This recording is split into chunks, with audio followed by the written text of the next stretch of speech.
Hey guys, thanks so much for checking out my channel. Please click to subscribe. I just wrapped up a conversation with Heather and Jared Barnhart. They are the digital forensic experts who searched through Bryan Kohberger's cell phone and laptop and were set to testify at the trial. This was a detailed conversation that I have for you. Everything that they found on his devices, everything from search histories, conversations with his parents. The timeline of those conversations is very, very interesting. His Reddit history, searches he was doing about serial killers, inappropriate searches he was doing, Wi-Fi connections. I tried to get into everything that I could think of with them. This is probably one of the most interesting interviews that I think I've done in connection to the Bryan Kohberger case. These people can now talk to us, so they were very, very open about all of the work they've been doing behind the scenes. I want to play the whole thing for you in this edition of Brian Entin Investigates. Heather and Jared, thank you guys so much for talking with me. I really appreciate it. I've been wondering about the phone and the laptop for a long time. Obviously, there's been the gag order, and so much has been under seal. But we knew that they had Bryan Kohberger's phone, and we knew that they had his laptop. And come to find out, both of you have been the ones sort of going through both of those devices, sort of in secret from the public for all this time. How did you get involved? If you can kind of go back to the beginning. Sure. In March of 2023, the FBI reached out and asked essentially if I would be willing to come in and just be another set of eyes on the data that they were looking at. When you see his phone and his hard drive, there are huge gaps and things that just don't make sense, not normal behavior. So I think it kind of threw them through a loop. And I brought Jared in with me. So the two of us started working directly with them and just having conversations on what have you seen? What else is there? So is it basically, and forgive me if my questions are kind of like stupid, I just don't know how this works. Like, do you go to the FBI and they literally hand you the phone? Or is it like they send you a bunch of files that they found on the phone? How does it actually work?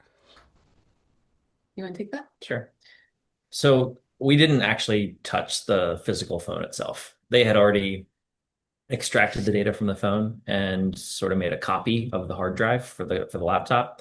And so we were just working with a copy of the evidence.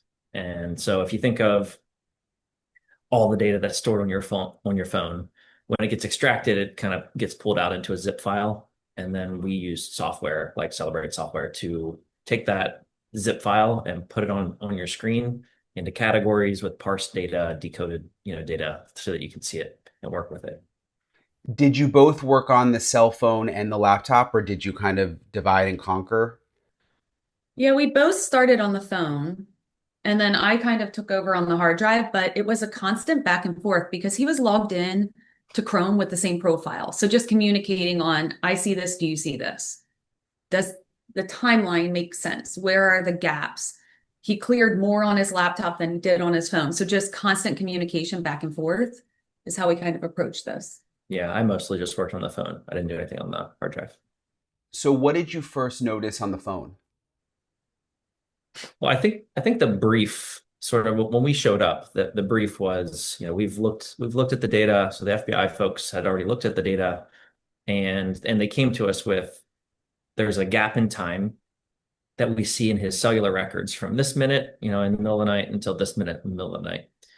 And so our focus was looking at that period of time and then also looking for any connection to the victims, because that was something that they hadn't achieved yet either.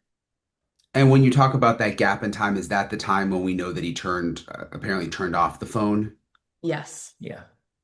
And what were you able to figure out? I mean, was there anything that you could figure out during that time, or was it just sort of a dead zone because the phone was off? Well, we figured out it was intentionally turned off and that his phone was at 100% battery power and that it was a manual power down. So that's a big thing. If your battery dies, it doesn't mean you went out and committed a murder. But the fact that you turned off Wi-Fi, manually turned off your phone was charged at 100%, that you never turn off your phone every single day. I shouldn't say never. It's not normal behavior for Bryan Kohberger to turn off his phone. He had done it a few times, but it's not like Brian, if you every single day, your best practice is before bed, you turn off your phone and you turn it on every morning. Hmm. We would be able to look at your pattern and say, this is normal for Brian. This is not normal. For Bryan Kohberger, turning off his device like that and disabling Wi-Fi before the murders was 100% abnormal and a huge red flag. Yeah, that would make sense if he didn't normally do that.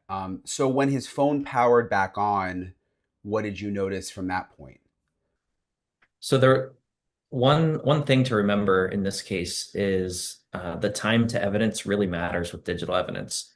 And so from the time the crime was committed until he was identified, arrested, and then his device was extracted, it was like 45 days or somewhere around that range.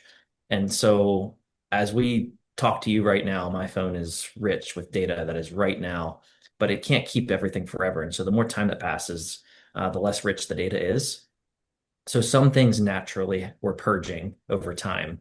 By the time he was arrested and the phone acquired, some of the stuff was already gone. So immediately when the phone powers back on, that's sort of where the FBI, their CAS team would pick up with cell records to say, all right, now his device is hitting this tower in this area, but the device itself wasn't super busy with files that were changing that we can see now. It was just sort of benign nothingness until around 6 in the morning. And what did you notice around 6 in the morning? Sure. That's when, and I'm sure you've heard this, but he saved his parents in his device as mother and father, and he also called them that. So he would call mother. If mother didn't answer, he would call father, and then he would call mother, call father, and then start texting them saying, "Mother, why is father not answering?" Or "Father, where is mother?" So it was constant back and forth. He ended up speaking with mother for over 3 hours the day of the murder, from about 6:13 or 6:31 in the 6:30. morning through 5:54 p.m. So was it one whole 3 hour call or was it chunks? The longest one was about an hour and a half, and then there was a 54-minute call, and then smaller chunks. But some, he could have a 54-minute call, a few minutes would pass, and then another 9-minute call with mother again. Yeah, when you keep referring to her as mother, it just sounds so weird. Like, I mean, I guess people do that, but I just call my, mom, dad for my parents. And like the fact that he would refer to them to each other as mother and father, I don't know. I guess that just strikes me as kind of strange. Brian, I've been doing this 23 years. I have never seen anything like that in my life. Also, I create test data all the time. At Celebrate, we do CTFs. I create labs for Sands Institute where we train people how to work cases like this. And he had 16 contacts. If I ever gave you a data set with 16 contacts, I would expect you to call me out and be like, "What's wrong with this? This person isn't talking to anyone." So stuff like that is also really odd. Yeah, I mean, it would make sense with what we know about him not really having very many friends and sort of seemed like kind of a reject at Washington State University. Was he, I mean, it sounds like he talked to his mom and dad a lot. Were there anyone else that he would call, like that you could see regularly? Not consistently. There were a few calls here and there, like in the months before the crimes, but especially like around the time of the crime and forward, it was almost exclusively communication with his parents.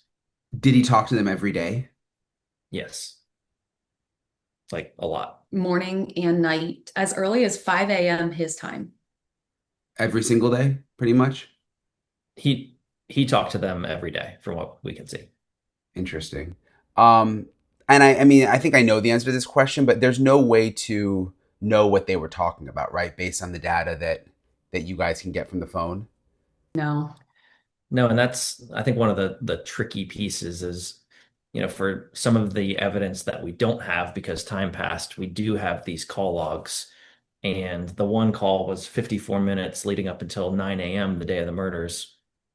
And when we said that, someone else correlated it to, well, he was reportedly back at the crime scene around that time, and we didn't know that because we, weren't focused on that piece of the investigation. We weren't aware. But the words that were being spoken would probably speak volumes to everyone as to what was he saying to her as he was, sorry, what was he saying to her as he was doing that? Like Mhm. as he's driving back towards this crime scene, what were the words? And Mhm. we just will never have that. While he was still in Washington, were there any other?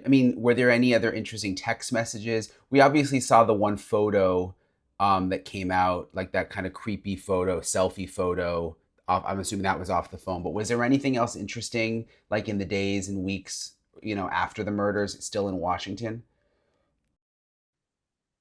So he, on his hard drive, he cleared, and this is, I even said this to Jared this morning. It's so weird to me. He has browser data back through early September, but he chose to clear browser data from October 12th through November 16th. And then on his computer, behavior picked up. It looked like he was back in school and doing typical things. His phone was a little bit different. So his practices seemed to be consistent around the murder on both the hard drive and the phone, but then he changed his methodologies a little bit after. Yeah, one thing to remember is a normal person's device is busy. You have more than 18 contacts. And so you wake up to a text, you make calls to more than two people. He just didn't. And so his device was quiet, like somewhat normally quiet. Um, he had lots of email activity happening, so school stuff and some Yahoo and like Gmail stuff. Um, but it was really quiet device just in general. Yeah, I'm just thinking like with my phone, and maybe it's just because like I'm a reporter or whatever, but I'm Googling like all day. I'm searching. Like I'm my phone, if you look to mine, it'd probably be like insane, you know? Um, so he wasn't doing stuff like that? Well, he cleaned it up too. So it made it, there were the gaps of what we consider normal behavior, but then there were also the gaps from his cleanup, which just made it more difficult. So we would see things and wonder, how did that get created? Or what does this file mean? And we recreated every single thing we found.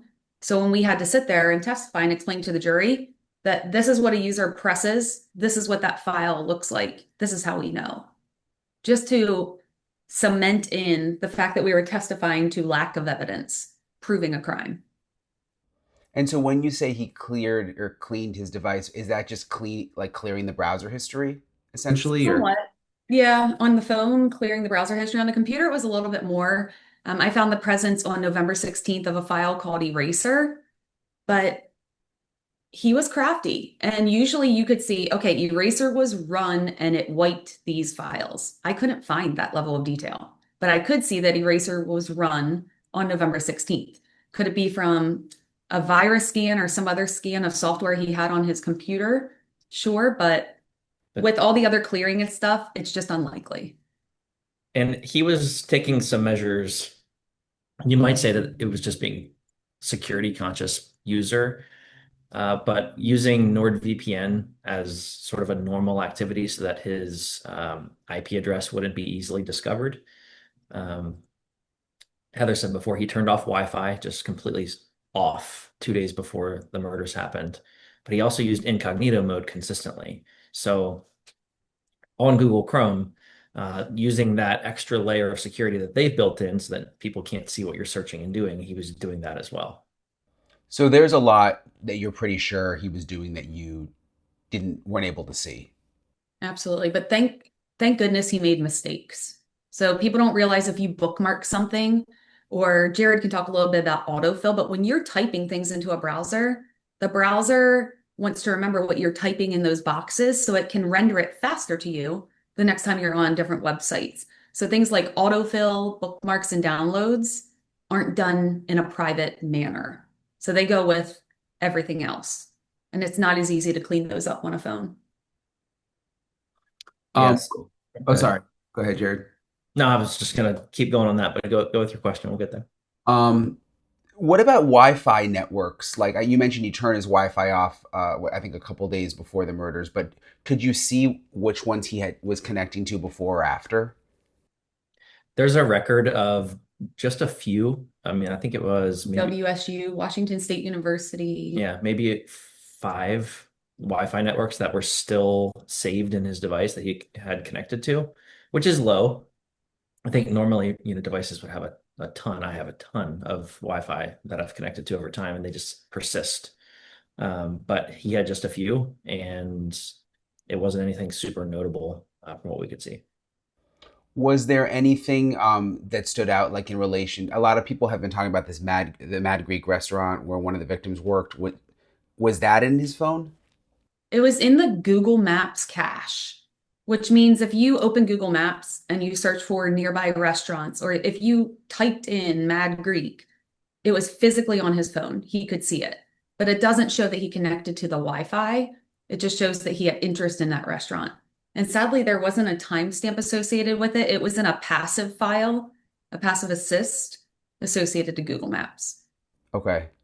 And so when he goes back to, and let me know if I'm leaving anything out that's important, but when he goes back to Pennsylvania for a Christmas break, staying with his parents, was there anything significant that he was doing then? Yeah, I think it got a little weirder. Well, we have more visibility into what he was doing then, I guess is the better way to say it. Um, I think when he was arrested, and Heather has said this before, maybe he had a cleanup process that he wasn't able to do because all of a sudden he was arrested. But we had a good couple weeks there of, I would say, his normal activity.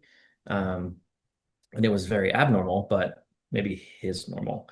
And so it was still consistently like lots of communication via email, almost almost no texting and calling them because he's now with mother and father. Right. So the people he talks to, he can just speak to them in person. Um, but he had some specific searches and activity around serial killers. Um, what was the Tell him specifically about the website and what he did on Christmas night. I think that behavior is wild. Yeah.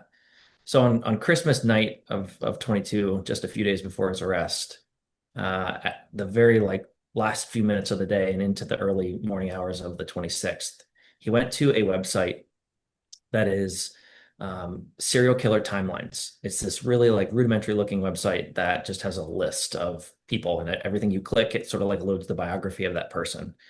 And he seemingly just went down the list, just clicking and reading, clicking and reading. But a lot of these clicks were actually downloading files to his downloads directory, which he was unaware of, it seems. And so we ended up with this like long list of serial killer downloaded PDFs from essentially Christmas night. And one of the ones that stood out was Danny Rawling. And that one he actually downloaded twice, like in the same hour or two of looking. And he looked him up in November as well, but after the murders in November. And this was on Christmas night? Exactly. Yeah. Like It's just, a lot of the stuff that you see on his devices, you kind of excuse it because of his major, but this doesn't qualify. and he was also not doing well in school anymore. As of December 15th, he had issues with professors and he was not turning in any work or doing grades. So for him to go from not doing any work to, oh, I have to do all this serial killer research on Christmas night just doesn't make sense. Yeah. What was the paranoia? Oh yeah, on 12/29, he searched for psychopath paranoia. Those exact words, serial killer and wiretapping. So we think he was becoming more paranoid. Jared found some cool stuff that he was looking at regarding the car and possibly getting rid of his car. Yeah, so on the 29th, it seemed like he was sort of mentally imploding, maybe feeling some pressure somehow from law enforcement. But at 9:02 in the morning, he searched wiretap and then like federal wiretap, so a couple different ways of looking for wiretapping. At 9:08 a.m., he read a New York Times article. The interesting part of this is in this article, they specifically say the police are still looking for, and they describe his car perfectly. And so that obviously I think was a pressure point because if not for the sheath, at least in that initial phase, the car was the standout other item to look for. Um, at 9:09 a.m., so just a minute later, he read an Idaho homicides update page from out there somewhere. Right after that, he looks for auto detailing shops around where he lived in Pennsylvania. So they're looking for the car, the update about what's going on. I need to get my car cleaned. And then a few minutes later, he's shopping to buy a new car, a used car, but a new used car to him. Different makes and models, certainly not Hyundai's, not Elantras, and not white. Wow. And this is all coming directly from his computer, That was all from his cell phone. his cell phone. So do you think he was doing things like this, searching things like this all along, but he was just doing a better job wiping the phone? And then, like you said, he just kind of got like hadn't had a chance yet at the end, and that's why you're only seeing this from that last sort of segment. Yeah. And we've talked, obviously, like we work together, live together. So we talk about this stuff a lot. And the browser gap on the PC that is much more extensive than what we found on the phone is annoying to me. And Jared said maybe he did more research about the victims and his planning and all the things on the PC, and that's why he cleaned it from there. So we don't know. We wonder if that would have given the families more answers on the why, the connections, any type of stalking that happened, but we don't know. So did you ever find any kind of connection to any of the victims? The Google Maps search for Mad Greek was sort of the only thing. Other than that, that's not totally true. Post crimes, they're all over the place. I mean, just actively searching. We're able to look for just their names, first name, last name, and that type of thing. And you get hits all over his device. Lots of Reddit. He's participating in Reddit posts or looking at them. Um, Watching YouTube videos about the Idaho murders. I mean, he was very much tracking his own crime. I mean, very actively. He had numerous downloads of like the PDF flyer that the Moscow police released. Like he found it, downloaded it, and it was in his downloads folder. He Googled himself a lot on his computer, constantly. Really? Hmm. Do you think that when you mentioned Reddit, do you think he was just reading threads or do you think he was participating? Um, I'm not totally sure. So a lot of and again, sort of the sources of data, a lot of the Reddit artifacts that we're able to see were actually coming in through his emails. So something that I don't think was paying as much attention to cleaning up. Um, he had he had posted in a couple different threads, but like one was specifically ex-cons and one was something about prisons, asking for volunteers for something. I'm not sure what, but it doesn't seem to have been school sponsored. And there were people emailing him like right at the very end of December saying, "Hey, are you still looking for volunteers for this thing?" So he was busy on Reddit. There was lots of Reddit, visibility in the artifacts that we saw, but I don't have anything crystal clear of him like participating and commenting necessarily on the murders themselves. Yeah, because we had reported that he was doing like surveys and stuff and trying to find like, criminals, people who are out of prison, like to get in their mind sort of thing. But I'd always just sort of wondered if he was like actively engaging in some of the comments and stuff about his own crime. But I guess we still don't know. No, it's not clear. He was definitely interested in reading all he could about it, though. Yeah.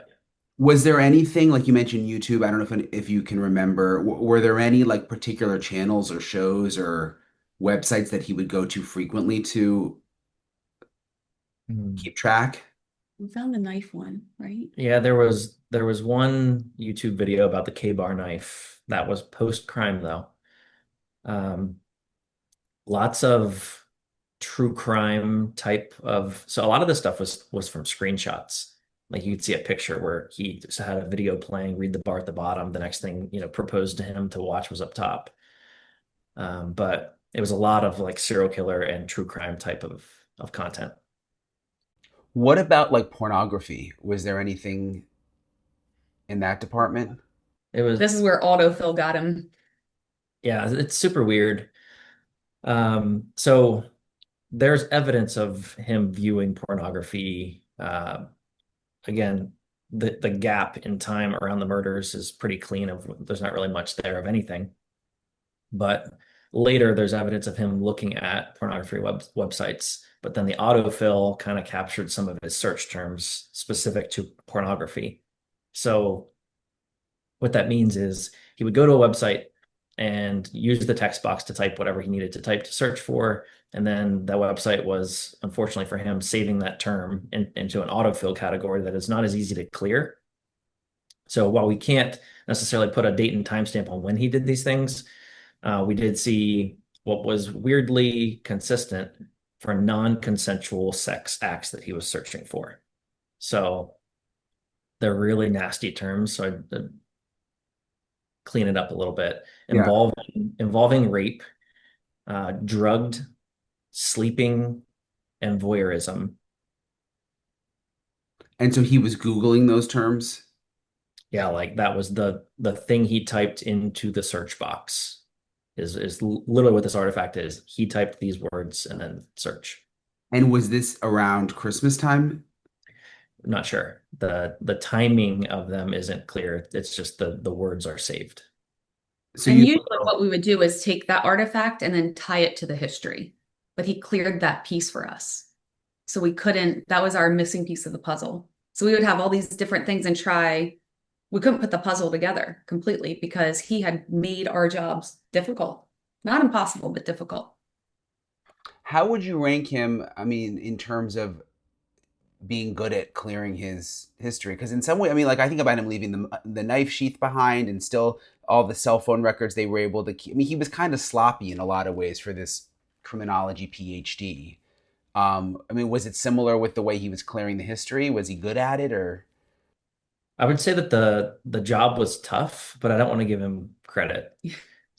The time passed. If he was identified and arrested the day of the murders, we could have told you so many things that we can't tell you 45 days later. So a little bit of credit to him in that he prepared to kill people and then he cleaned up after the fact. But he wasn't in any way perfect, and there's plenty of stories to still be told. Man, my mouth is dry. His mistakes painted a clear enough picture on his intentions to murder. Yeah. So had there been a trial, would both of you have gone in to testify? That was Yes. the plan. Yes. And what would you have said? I mean, obviously you would have had all this evidence and the things you found, but do you think you would have been able to tell a story with it? So our goal and what we started doing when I said we recreated all that data, we had the exact phone that Bryan Kohberger has, like same network carrier, everything. I couldn't believe it. It was the perfect alignment of test data. So what I intended to do was essentially show if you press this button, this is what the file looks like, and this is how I know. And this is the training I have, and this is why you can trust me to tell you these are the exact things he did to try to remain undetected, to clear his digital footprint. So we were going to try to have the lack of data be the loudest voice in his truth. Yeah, I think the ability to just show up and say that on this night he was awake and physically pressed the button to turn off his phone. And then by the time he turned it back on, these 4 kids have been murdered.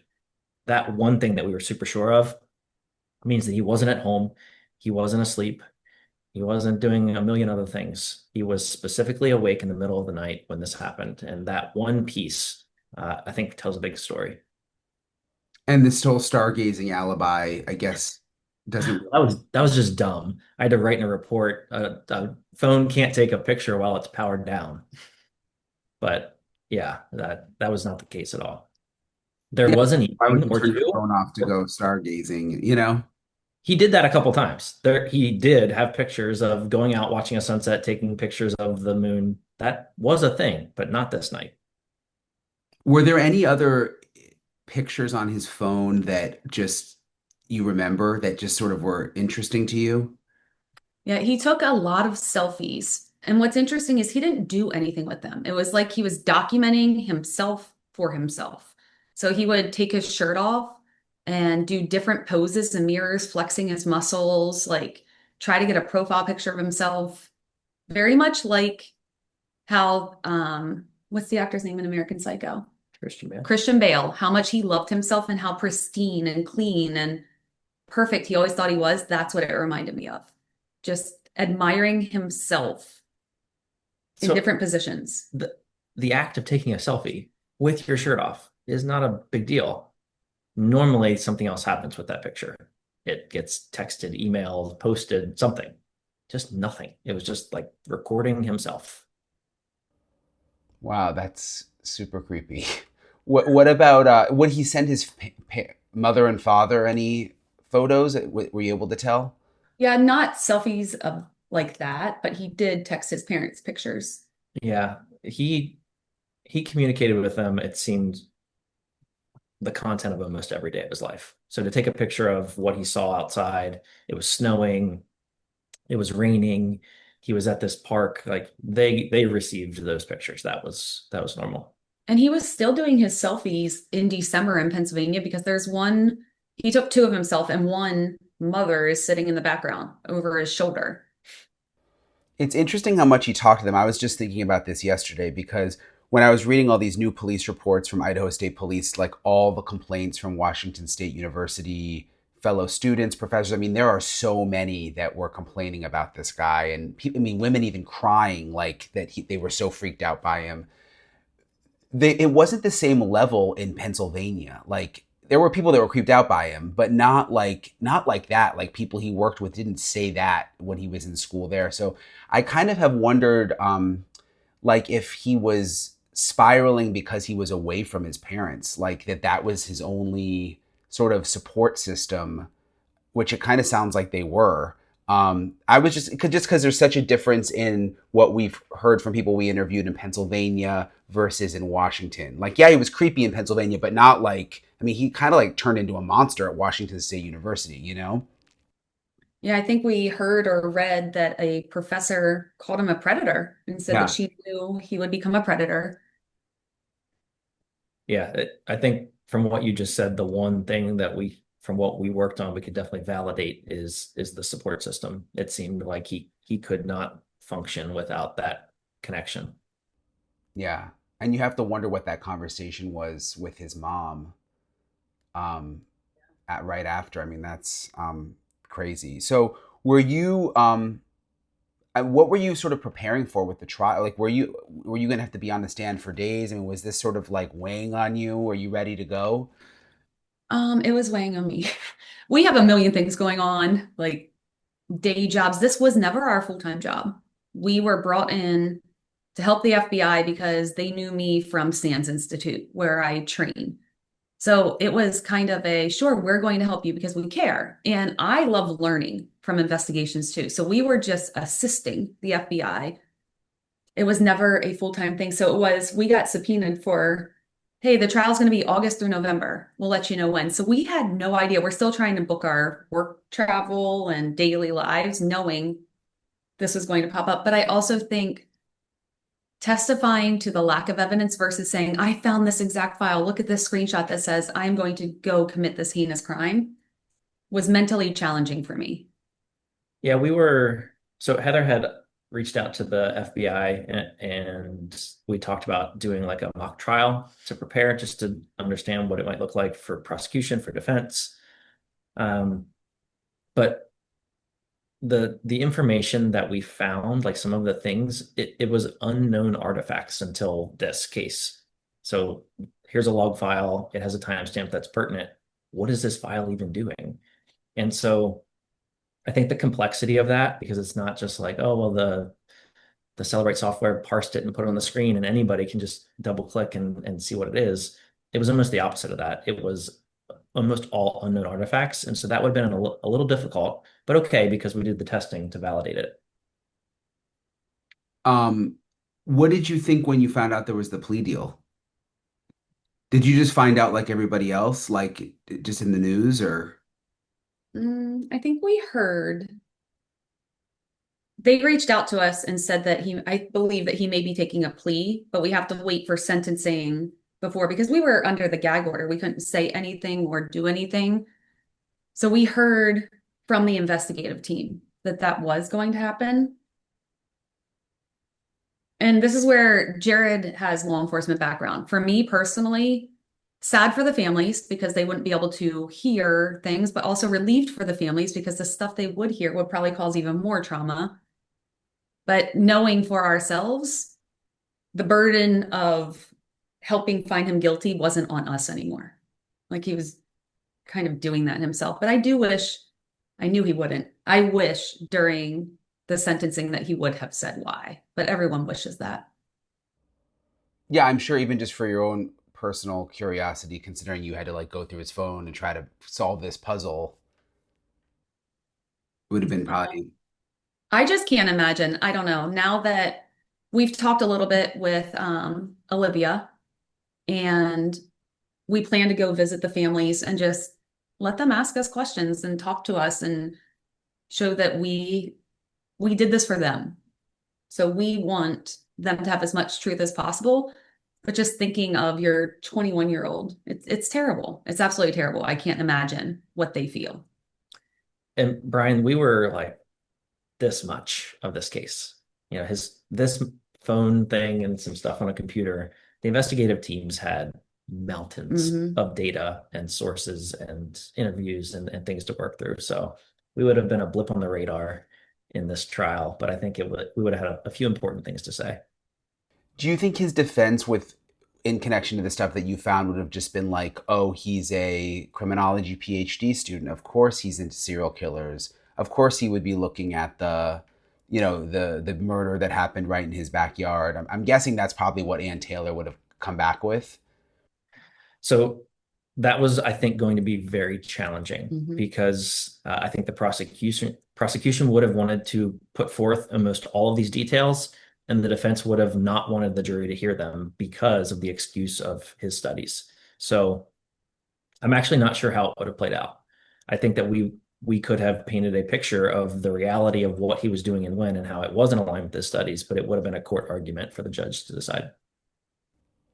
I mean, obviously you were very not that you're scientists, but kind of you are. You know, the way you go at it, it's very like black and white. But has this been emotional for you guys at all? I'm just thinking too, like we've been covering it, but you've kind of been working behind the scenes in secret. No one even knew you were doing this. Has it been like hard?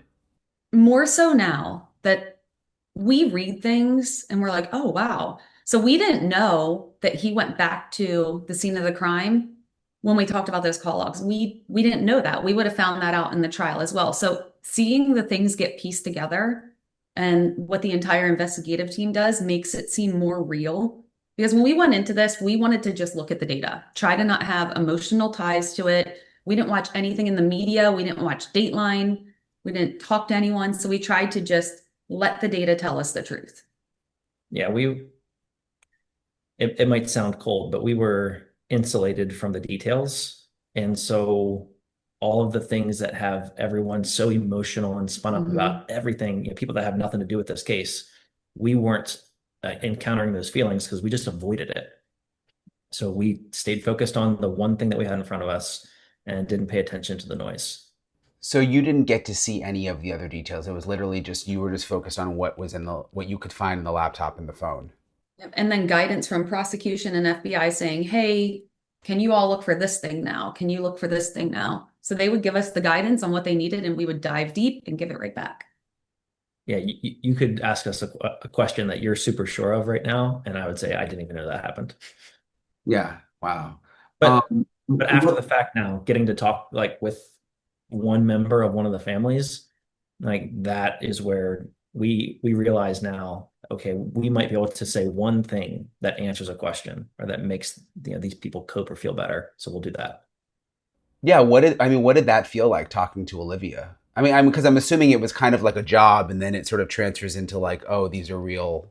Yeah. Well, when she reached out, and I told her this, when she reached out, I thought it was fake. I'm like, someone's being nasty. This is someone on social media that found us and just wants to pretend to be her. But then she gave her phone number and we went back and forth. And initially, all they wanted was potentially a Zoom, just a Zoom call to talk to us. And Jared pointed out there's so much emotion and then people trying to talk over each other on Zoom. It's not as, I don't know, a soft landing as being in person. Yeah, you can never beat being in person. Is there anything else I left out like that comes to mind that you found on the phone or the computer or anything else? Any other little nugget?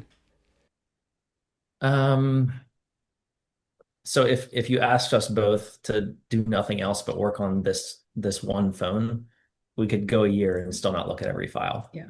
Like it's such an immense amount of data that comes out of cell phones.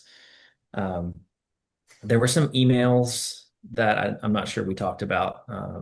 Heather alluded to an email from a professor where she was essentially trying to set up a meeting with him because he had had some raised voices encounter with another professor in the office.